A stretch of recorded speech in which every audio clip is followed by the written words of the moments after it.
Thank you for staying with us this far. This still is Good Morning Kenya. My name is Jain Wambui. In case you are just joining us, karibu tena sana. We appreciate that you have chosen to continue with us here on Good Morning Kenya. Remember, you can always interact with us, check in and let us know where you are watching us from this morning. Use the hashtag Good Morning Kenya on Twitter. Our official station handle is at KBC Channel 1. Our individual handles ever remain to be at Victor Olo, at Ray Manyara, at Doreen Arange, and at Jain Wambui. We get started with the first conversation today, and this is Health Tuesday, and today we're going to be talking about contraceptives. This coming weekend on Sunday, we're going to be marking the World Contraception Day, a day that gets to create more awareness around contraceptive use. And today we want to narrow this conversation to the Kenyan space, look at how we are doing as a country when it comes to the uptake of contraceptives, as well as understanding the whole aspect of inclusion, and more particularly looking at persons living with disabilities. To help us with this conversation today in studio, we have Dr. Estella Waiguru, who is the lead officer of family planning under the Department of Family Health in the Ministry of Health. Good morning, Dr. Good morning. Thank you so much for making time to be with us. I am well. How are you today? I'm very well. It's my pleasure to be here with you. Absolutely. Thank you for making time. This is basically class 101 when it comes to contraceptives. Let's go for it. Awesome. Remember, questions, comments, clarifications, we welcome all of them in regards to this conversation. So let me just start with, I'm sure this is a question that you have interacted with along your professional path. Why are conversations around contraception very ish-ish? Like, we test the waters with our toes, or until you find yourself having an unexpected pregnancy, that's when you get to initiate these conversations around contraception. Yeah, thanks, Jane, for that. I think that's a question that's heavy because contraception has some links to different aspects of our lives. Yes. Yeah? It's not only a health issue, but it also has some inclination or supposed myths surrounding, say, for example, religion. Yes. And you see, anything touching religion is touching the heart of someone, you know. So therefore, contraception, having these hands and tentacles into different aspects of our lives, becomes dicey to discuss and difficult to understand with these things in the background. Yeah. That, to my understanding, is the reason why contraception is difficult to talk about. But from a professional medical standing, don't you think this is a bit rather misguided, looking at the health implications that lay on the other side?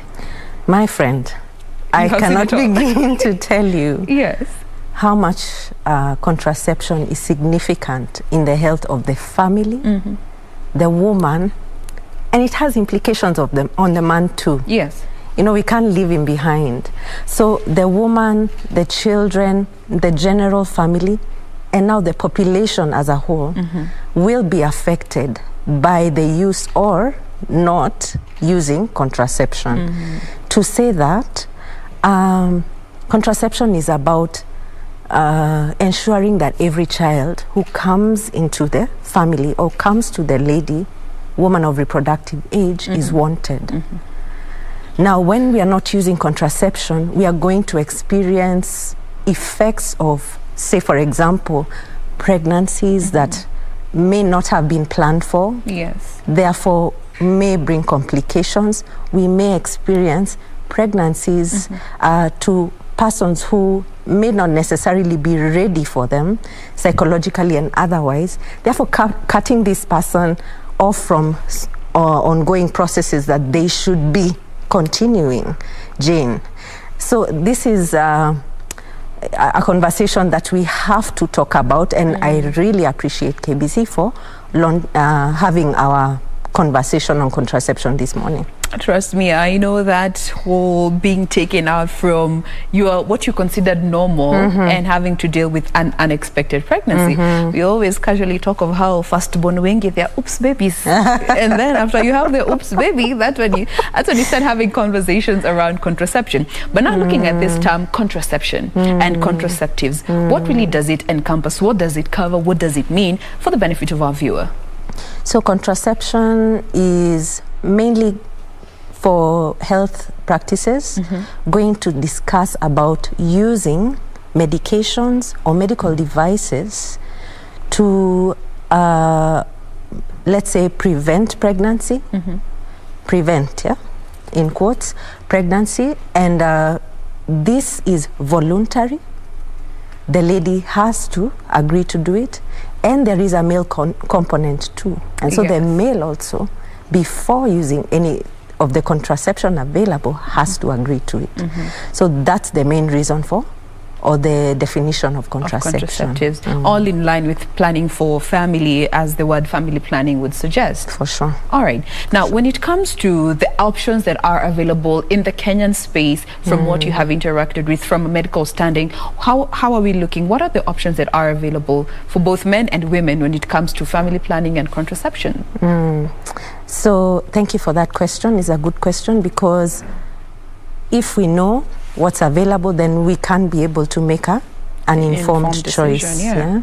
So we have contraception that takes a short time to act, in terms of the effect of the drug will be short, and there are others where the effect is longer, and there are others where the effect is deemed permanent. Yeah. So for the short ones, we have most common, maybe to the knowledge of many, is oral contraceptive pills, which are taken every day at a certain time, prescribed by a doctor, and there are precautions before you start taking oral contraceptives, and those can be used, and they're used every day for a specific period each month, and you keep replacing. And there are others which are one hormone drugs, as opposed to oral contraceptives, which are two hormone drugs, and those ones are also taken every day, prescribed as well. So then we are looking at, because I know we are limited for time and the conversation is long, I won't make this a medical class, but I will say those are oral for taking in. Then there are those for injections. I've left barrier methods for last. We will get to that. I'm coming to that, Jane. I can just see it in your face. So we have injections, and those ones take a bit longer. So you can get an injection now, and then the next time you get is after 3 months. I want to input here to say this is the most popular method in Kenya. It takes up more than 50% of the methods used for contraception in our country. Recommended or preferred? It is preferred. For now, we deem it to be preferred, but there are very many factors that contribute to the choice of contraception. Again, this topic is... It's very wide. It's wide. But for now, that is what we know. It's more than 50% of women in Kenya prefer. Let's use that word. Prefer to use injectables. So then we go into things like implants. Now the implant is still on the short-term category or the mid-term category? Now we are in the relatively mid to long, because it goes to 3 months and a bit beyond. So that one, you'll get a small implant put in your arm, for example, and it'll keep releasing small amounts of hormones into your system, so that it regulates the hormonal function of your system and prevents, for a majority of time, prevents pregnancy. I like that disclaimer. For a majority of time. That is a very professional. In case you get pregnant, don't blame me. No, Jane, please be easy on us, because medication has effects, and sometimes the effect may not be as expected. So then we go into devices that can be placed in the lady's uterus. Small devices that look like a T. Once placed there, there's one that can produce a certain hormone every month, therefore prevent pregnancy. And there's another one that doesn't produce hormone, but also can prevent pregnancy. So we are going into the very long-term methods, before we get to the barrier methods. So the long-term methods are like, you know how people say you get your tubes tied? That's for the ladies. And for the guys, they get vasectomy. So those are relatively permanent. I say that to mean that sometimes, you know, it can fail. Sometimes you'll get pregnant because nothing, of course, is 100%. 100% foolproof. So then we go into the barrier methods, which is a bit easier to stomach. Why? It's you use it when you want it, how you want it, but it also has a success and failure rate. Yeah, the success rate based on how the person is going to use it, the failure rate based on the same, and the circumstances with which surround the this particular situation. Yeah, the particular situation. Okay, now when it comes to which choice of contraceptive to use, why is it important to consult a medical practitioner, an obstetrician or gynecologist? You'll give us the proper terminologies or the proper medical practitioner to advise when it comes to the choice of contraception. Hey, my Kikuyu tongue, please do not show when it comes to choosing these contraceptions. Now, you see, Jane, we are talking about medication that's going to alter the way your body functions normally. Regarding hormones, you know, pregnancy, I want to say this, that pregnancy is a situation that has a balance of hormones in the body that are facilitating the process and therefore contributing towards someone getting pregnant. Yes. Leave alone the physical part of it. Yeah? Within the body of the lady, it's hormones that are working to send messages, receive organs in the body, receive messages, and send messages to facilitate pregnancy. Yes. Now, what contraception does is comes in and alters somewhat the messages by allowing for a certain amount of hormones, which are artificial, to go into the blood to change the way the messaging is going, so that the message now reads, don't get pregnant, as You're opposed not getting to pregnant. Yes, exactly. No pregnancy allowed. I hear you, girl. As opposed to get pregnant at this time of the month, yeah, during the lady's fertility period. So some of these hormones, for example, with regards to oral contraceptive pills, they have estrogen. Allow me, please. Yes. It's just a hormone. We can even call it E. Estrogen. Miss E. Yeah, Miss E. Miss E has particular effects on the body that need to be taken care of with people who are over the age of 35 years, with people who have had conditions where they've had clotting, you know. You've had people having clotting in the legs and having to take some medication because of that. Those ones need to be cautious. Or people who have, for example, history of breast cancer in the family. It's not impossible to take them, but you need to be under a watchful eye, and you need to be aware of what your risks are. Your history also. So, yes. So, who you need to get this advice from? Yes, obstetricians, obstetrics and gynecologists. That's one specialization. Those are ultimate consultants in this regard. And of course, in medicine, you have fertility specialists, etc., etc. But what the ministry has done is brought the knowledge down to the level of everyone, you and me, and even people at home, you know, in the village and wherever, so that when you go to the facility, you will get counseling from a medical practitioner. Doesn't necessarily have to be an obstetrician, obs and gyn, because they are few and they are not everywhere. They are not as accessible as to the lower a majority cadres of the people. Yeah. Okay. So the information is available even to the other cadres of medical professionals. So all you need to do is go to a health facility and they'll be able to ask you questions. You know, Jane, they ask you all sorts of questions. Yes. Not only questions about what I've described, but questions about where is your husband? Where is your partner? If you're sexually active. Yes. Is he aware that you're here? Would you like for him to know that you have, you know, used this contraception? So all sorts of questions will be asked. They may seem intrusive, but they're very key towards the choice of contraception you're going to use. All right. Now that ushers us into the challenges and gaps that exist in the Kenyan space when it comes to contraceptive use. And I want us to start with myths and misconceptions that surround contraception and family planning in our Kenyan space. Let's start with now, I have come across so many. Maybe let's start with from what you have gotten to interact with.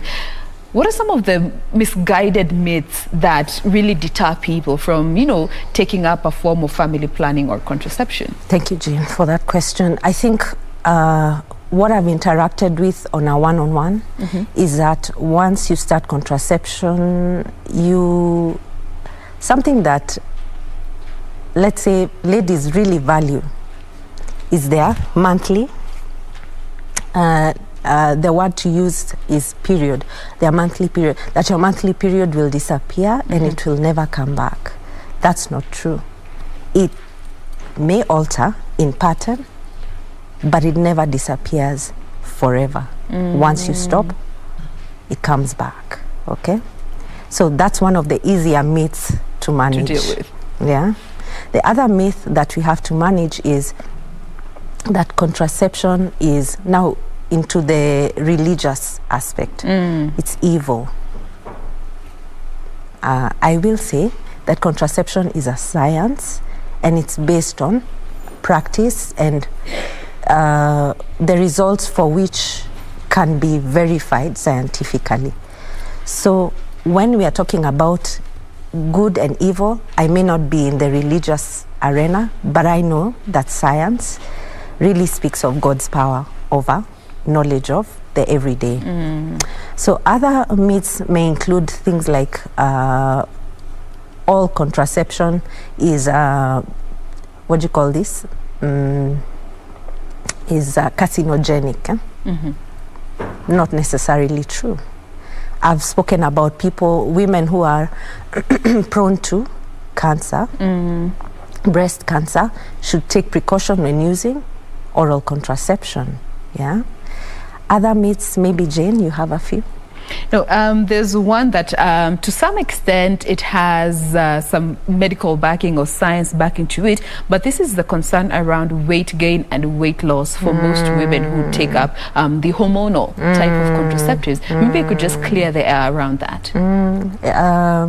Especially for the oral contraception, it can give you some semblance of weight gain. And I'm saying this with a lot of caution. Yes. Yeah, because even as it produces weight gain, there are other options, you know. It isn't the only option. And just because it's a side effect of one of the drugs, you shouldn't condemn everything. I mean, just now I mentioned about 9 methods of contraception. Yeah. Some invasive and some you don't really have to go to hospital. You can just buy over the counter, right? So there are very many ways of getting contraception done, not necessarily one or the other. And if you've experienced side effects with one, speak to the medical practitioner and they'll be able to advise you on which other one that you can use. Don't stay away because of one method and one side effect, which really we should not belabor about. Let's move to the next one because there's a reason why you're taking contraception. This is why it's important to consult a medical practitioner and understand the options that are available. And of course, also looking at your history, that would help determine. Now, another one, as we get to move on from myth and misconception, is that it can cause infertility after prolonged use of the hormonal ones especially. That's an interesting one. You know, what happens normally is when it works for you, you stick to it. Nayo, nayo. So my advice would be, consult and have a medical practitioner weigh the options with you. The decision will never be made for you. My emphasis on contraception is the fact that this is a voluntary thing. Okay. Never should someone force you to use any sort of contraception, medical practitioner or otherwise, my friend. And so, because that's related to your right as a person. So you'll find that if someone is taking contraception by compulsion, that goes into another realm of conversation that is infringing on your rights. Sexual and reproductive rights and all. Yeah, Jane, and that's dicey enough, you know. That's dicey enough. So we are saying key word from here, there are many methods. They are all voluntary, and you should get medical advice before you begin. And as you continue using the method of contraception, continue to interact with the health professional who will give you guidance in accordance with what your body reacts to. Okay. Now, I've just received a message in regards to that particular last point concerning infertility, and they're seeking clarity. She's saying, I will not disclose name. She's saying that on the issue of infertility, I was told if you are on the long-term contraceptives, you need to take a break in between to just ensure that the normal functioning of your body is allowed to check in before you continue. You see what I mean? You are always in touch with a medical practitioner. Yes. Nobody should use the hormonal methods over the long term without being in touch with a medical practitioner. Now it's time to give yourself a break. And there's something about this that we need to understand. The reason that there are different methods of oral contraception and the period for which they take effect is because of exactly that the side effects can be monitored and tapered down. So if you know that you are going to be you are not expecting to have children for the next 5 years, I would anticipate that you would not go for the oral contraception, that you would go for something long-term. For example, the intrauterine device that has effects for years.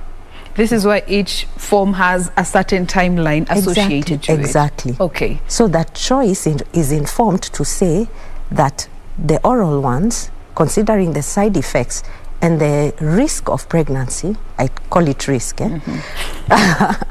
risk of pregnancy, yes. I would not go for the oral one. I would rather go for the intrauterine devices. They are not painful. They take minutes to put into the woman's body, into the uterus, and therefore they would be a good option for the person anticipating not to have children over the longer time. Okay. Yeah. All right. So the advice you've been given, well, it's true. All right. But there's also more advice you need to get. That needs to be added. Yeah, that needs to be added. Don't be afraid. Don't be afraid to use contraception. Yes. And let me tell you something else us ladies also do. Jane. Hey, Jane. I've been using. I did. I went. Even he said yes.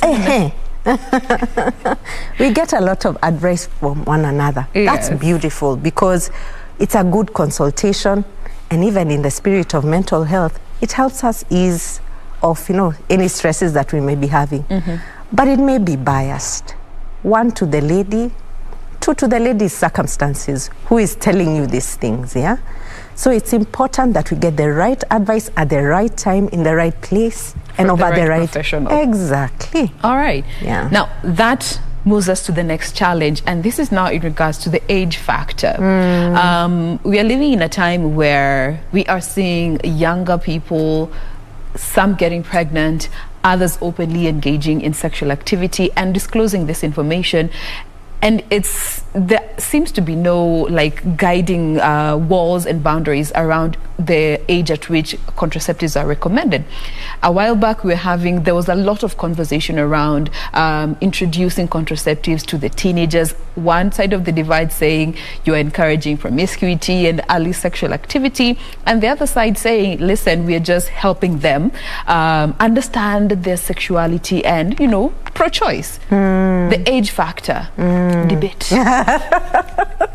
I like how you've introduced it, but this is such a serious conversation right now, because we've experienced as a nation a point in time when we've seen serious levels of teenage pregnancies. Remember, when I'm using the word serious, I mean for every person, every girl who's pregnant, it's serious for them. Yes. Regardless of whether they are 100 or 1,000, it's serious for the one girl who is pregnant. So that is a concern. And this is a factor that is plaguing our minds constantly. What are we going to do with our girl who is pregnant? We wish we knew. So there's that aspect. Yeah. Then an overriding aspect is constitution. Children rights. Children have rights, and you dare not overstep those rights. Yes. The other aspect of it is because now we are experiencing pregnancies in teenagers, what, 10? 9. Are we going to start then? The statement that I would want to say, and I'm saying it with these things in mind, these aspects in mind, is the best way to avoid pregnancy for these adolescents is abstinence. That's the one statement that we need to be very clear about. Abstinence is key. Then the other issue of access to contraception.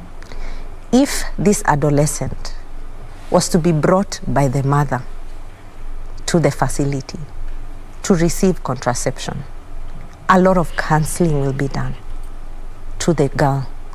Probably she's being coerced into a life of sexual engagement, Maybe it's coercion. Maybe, therefore, the problem was not pregnancy.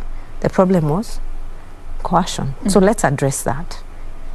There are many girls who got pregnant through violence, defilements, rapes. So the issue here is the gender-based violence. Can we address it? Now, when push comes to my Kikuyu, it is well. It is well. When push comes to when push comes to shove, yes, decisions will be made on the ground as is necessary. But I would want to say that the Constitution is clear. Adolescents are adolescents, and contraception is an adult conversation. So for purposes of clarity, wherever adolescents and persons that are considered minors are involved in contraception, it is very circumstantial, and that is as and when it presents itself, that is when it is addressed. It will be addressed then, and on a majority of times, yes, on the health professional side and on the Ministry of Health side, our statement is abstinence, abstinence, abstinence. Okay. Yeah. Now, that brings me to the next aspect, and this is borderline misuse of some of these forms of contraception. And this is actually also a point of concern that also coming from a male colleague who is asking, do people misuse contraceptives nowadays? And especially looking at the fact that some of these contraceptives are available over the counter without even needing a prescription. Yeah.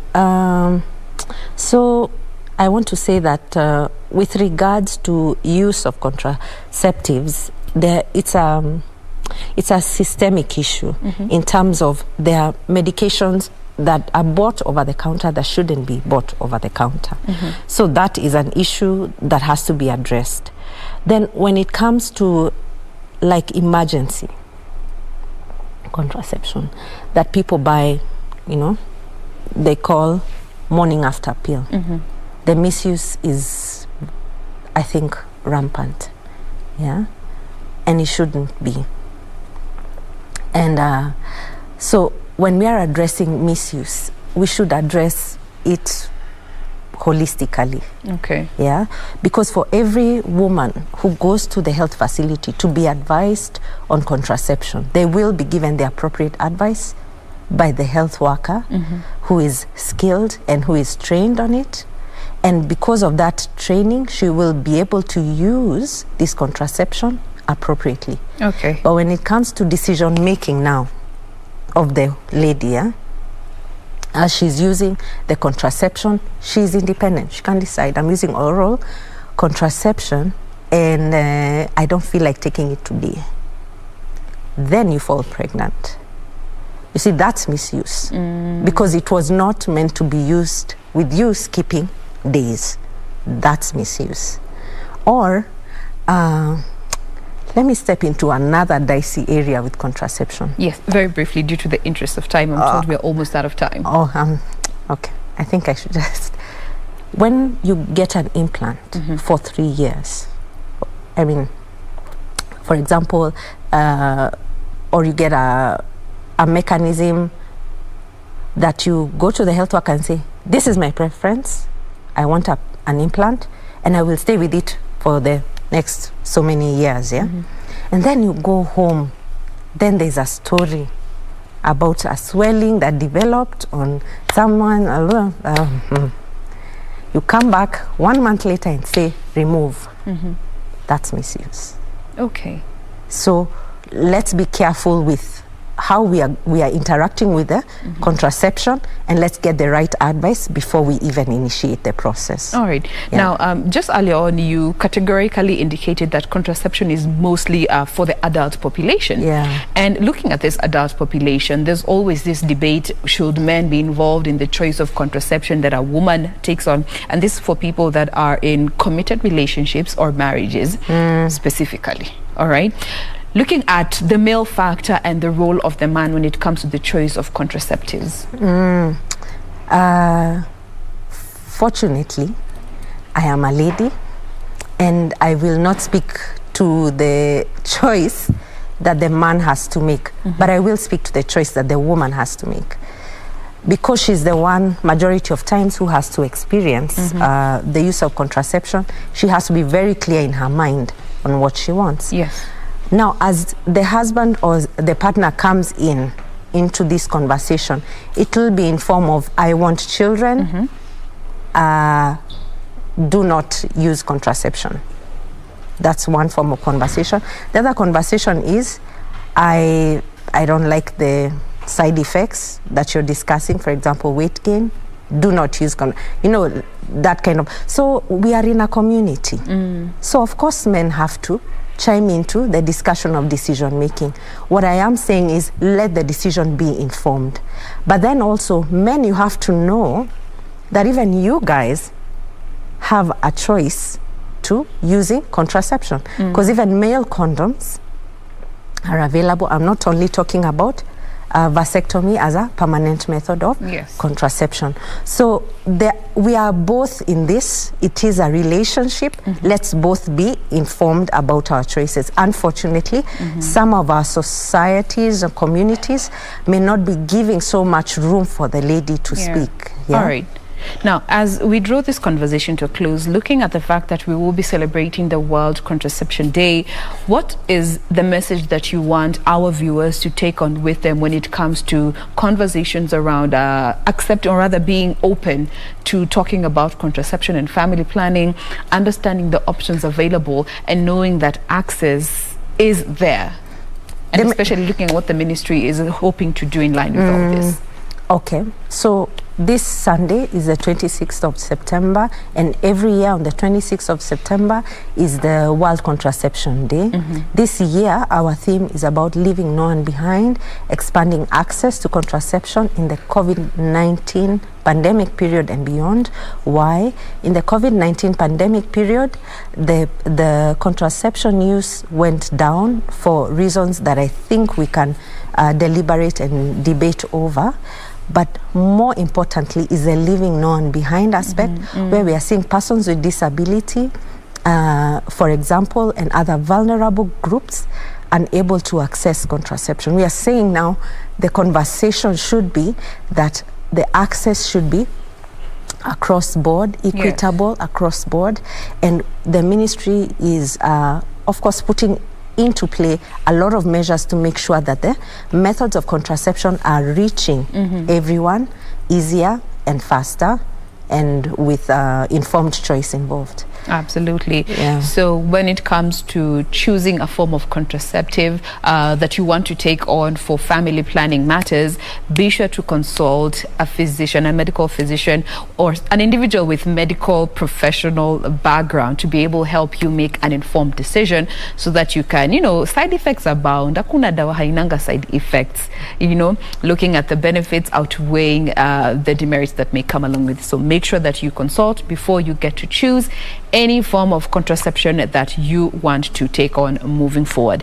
Now we have to close this conversation at this particular point, but of course we are open to having subsequent conversations to build up on this whole topic around the use of contraceptives, and especially in the Kenyan space. But for now, we have been speaking with Dr. Estella Waiguru, who is the lead officer of family planning under the Department of Family Health in the Ministry of Health. Thank you so much for making time to be with us today. Asante sana, Jain. All right. We are not yet done. Stay with us. We'll be right back with more of what we have lined up for you.